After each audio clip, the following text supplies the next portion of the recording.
হলিউডে নিজের শক্তপোক্ত জায়গা করে নেয়ার দীর্ঘদিন পর আবার বলিউডে ফিরেছেন দেশি গার্ল খ্যাত অভিনেত্রী প্রিয়াঙ্কা চোপড়া। এবার তাকে পর্দায় দেখা যাবে দক্ষিণী নির্মাতা এস রাজামৌলির নির্মিতব্য সিনেমা গ্লোবট্রটারে।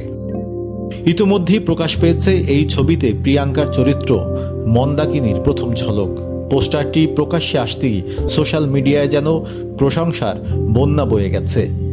তারকা থেকে শুরু করে ভক্ত সকলেই তার নতুন লুক দেখে উচ্ছ্বসিত। প্রথম পোস্টারেই এক ভিন্ন রূপে ধরা দিয়েছেন প্রিয়াঙ্কা। বুধবার প্রকাশিত সেই পোস্টারটিতে দেখা যায় হলুদ শাড়ি পরে এক হাতে বন্দুক তাক করে গুলি ছুড়তে। পোস্টারটি শেয়ার করে ক্যাপশনে অভিনেত্রী লিখেছেন, যতটা দেখা যায় তার চেয়েও বেশি কিছু, মন্দাকিনীকে স্বাগত জানাও। এদিকে প্রিয়াঙ্কাকে ভারতীয় চলচ্চিত্রে ফিরে আসার জন্য অভিনন্দন জানিয়েছেন পরিচালক এস রাজামৌলি নিজেই। তিনি লিখেছেন, যিনি ভারতীয় সিনেমাকে বিশ্বমঞ্চে নতুনভাবে সংজ্ঞায়িত করেছেন। স্বাগতম দেশি গার্ল, দুনিয়া তোমার মন্দাকিনীর নানা রূপ দেখার অপেক্ষায়।